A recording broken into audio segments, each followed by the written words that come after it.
बिस्मिल्लाहिर्रहमानिर्रहीम, अस्सलाम वालेकुम। तो फ्रेंड्स, मैं उम्मीद करती हूँ कि आप सब लोग खैरियत से होंगे। तो आज मैं आपसे बहुत ही इंपॉर्टेंट मौजू पे बात करना चाहती हूँ, स्ट्रेस एंड एंग्जाइटी।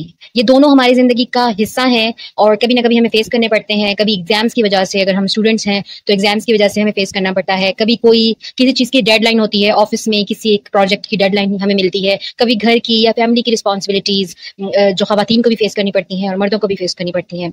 तो इंसान की जो बॉडी है और उसका माइंड है, वो दोनों इन चीज़ों की वजह से थक जाते हैं। तो याद रखें कि स्ट्रेस जो है वो ज़्यादातर बाहर की हालात की वजह से होता है, जैसे कोई इम्तिहान या कोई बड़ा प्रोजेक्ट या कोई बड़ी रिस्पॉन्सिबिलिटी। लेकिन एंग्जाइटी है जो वो अंदर से आती है, जैसे कि बार बार नेगेटिव सोचें आती हैं कि शायद हम फेल हो जाएंगे, शायद ये प्रोजेक्ट जो है ये हम सही से डिलीवर नहीं कर पाएंगे, या शायद हम कोई काम है, जैसे कोई वुमेन है वो अपने घर में कोई रिस्पॉन्सिबिलिटी कर रही होती है, कोई भी उनकी रिस्पॉन्सिबिलिटी है किसी चीज़ में, तो ये सोच रही होती है, उनकी नेगेटिव थॉट होती है कि शायद मैं ये काम वक्त पे नहीं कर पाऊंगी, या अगर मैं ये काम करूंगी तो लोग उसमें फिर भी कीड़े निकालेंगे। तो यही जो सोचें होती है ना, ये हमारी हार्ट बीट को फास्ट करती हैं, हमारी स्लीप डिस्टर्बेंस क्रिएट करती हैं और हमारी जिंदगी को इरिटेट करती हैं। लेकिन साइकोलॉजी हमें ये समझाती है कि असल फर्क जो है वो हमारी थिंकिंग प्रोसेस में है, हमारी सोच में है। अब एक ही सिचुएशन है, दो लोग हैं, कोई एक बंदा उसको अपनी अपॉर्चुनिटी समझता है और कोई दूसरा उसे अपना टेस्ट ले रहा होता है।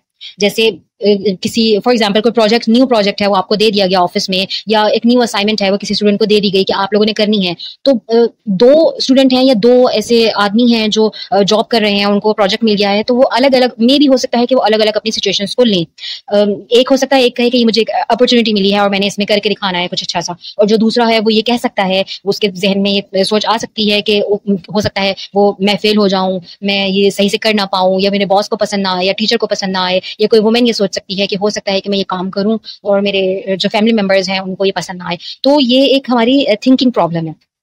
तो यही माइंडसेट है जो तय करता है कि हम काम रहेंगे, पीसफुल रहेंगे, या हम एंग्शियस हो जाएंगे एकदम से।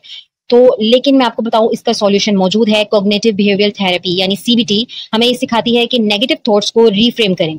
मसलन अगर आप फॉर एग्जांपल, अगर आपको कोई प्रेजेंटेशन मिली है और आप कहें कि मैं ये प्रेजेंटेशन, हो सकता है मैं ये प्रेजेंटेशन सही से ना कर पाऊँ, मैं खराब कर दूं, तो आप इसके बजाय ये सोचें कि मैंने तैयारी की है और अगर मिस्टेक हुई भी तो मैं इसको हैंडल कर लूंगी बड़ी इजीली, या कर लूंगा बहुत इजीली, कोई भी। ठीक है, तो आप जो है कॉग्निटिव बिहेवियरल थेरेपी हमें यही सिखाती है कि हमने अपने नेगेटिव थॉट्स को पॉजिटिव थॉट्स में रीफ्रेम करना है। साथ ही एक और थेरेपी है माइंडफुलनेस, यानी कि आप माइंडफुलनेस में ये होता है कि आपने अपने जो आपका इस टाइम पे प्रेजेंट चल रहा है, आपने उसी में रहना है। आपने ना फ्यूचर के बारे में सोचना है, ना पास्ट के बारे में सोचना है। ये हमारे लिए बहुत ही फायदेमंद हो जाता है। आप इसके लिए मेडिटेशन करें, डीप ब्रीथिंग करें, रिलैक्सेशन, स्ट्रेस टेक्निक्स हैं कुछ जो हमारी इन चीज़ों को कम कर, हमारे स्ट्रेस को, हमारी एंग्जाइटी को कम करते हैं। तो रोजाना आप सिर्फ चंद मिनट की एक्सरसाइजेस करें और आपको बहुत ही नोटिसेबल फर्क महसूस होगा। इसके अलावा आप एक हेल्दी लाइफस्टाइल गुजार सकते हैं, बहुत ही इंपॉर्टेंट है, जैसे balance diet, proper sleep, regular exercise, जो ना सिर्फ हमारी बॉडी को बल्कि हमारे माइंड को भी बहुत ही ज्यादा स्ट्रॉन्ग बनाती है ये सब चीजें। और सबसे ज्यादा जरूरी है आपकी सोशल सपोर्ट, आपके फ्रेंड्स, आपकी फैमिली, आपका स्पाउस, ठीक है ना। ये सब जो है इस बात को यकीनी बनाते हैं कि आप अपने स्ट्रेस को, अपनी एंग्जाइटी को किस तरह से, अपनी सिचुएशन को किस तरह से मैनेज करते हैं। तो आपको मैं एक बात बताऊं, आपको कोई एक केयरिंग बात या कोई एक सपोर्ट, छोटी सी मॉरल सपोर्ट हो, फिजिकल सपोर्ट हो, वो आपका आधा बोझ कम कर देती है। तो आपको अपनी जो चीजें हैं अपने फ्रेंड्स के साथ, फैमिली के साथ, अपने स्पाउस के साथ आपको शेयर करनी चाहिए, और वो आपके बात को, आपके स्ट्रेस को, आपकी एंग्जाइटी को कम कर सकते हैं। लेकिन अगर स्ट्रेस और एंग्जाइटी इतनी बढ़ जाए कि आप खुद मैनेज कर ही ना सकें, तो आपको प्रोफेशनल हेल्प भी लेनी पड़ती है।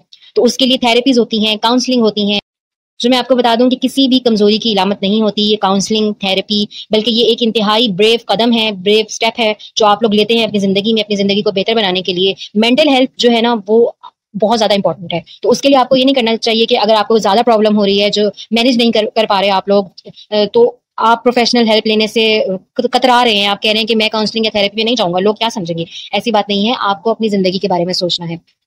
आखिर में याद रखें कि स्ट्रेस और एंग्जाइटी को बिल्कुल जड़ से खत्म नहीं किया जा सकता, लेकिन हम उन्हें मैनेज करना सीख सकते हैं।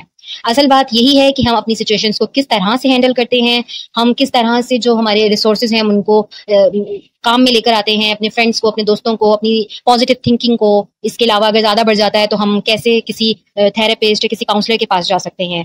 तो ये जो ब्लॉग है ये मैंने स्पेशल स्ट्रेस और एंग्जाइटी के लिए लिखा है कि हम उसको कैसे मैनेज कर सकते हैं और ये किस तरह से आपकी जिंदगी में इफेक्ट कर सकती है। तो आप प्लीज, मैं इसका लिंक आपको डिस्क्रिप्शन बॉक्स में जरूर दूंगी, आप जाकर इसको चेक कीजिए, पढ़िए, आपको बहुत बहुत ज्यादा आपको हेल्प मिलेगी इससे। अभी तक के लिए इतना ही, मिलते हैं नेक्स्ट वीडियो में। अल्लाह हाफिज।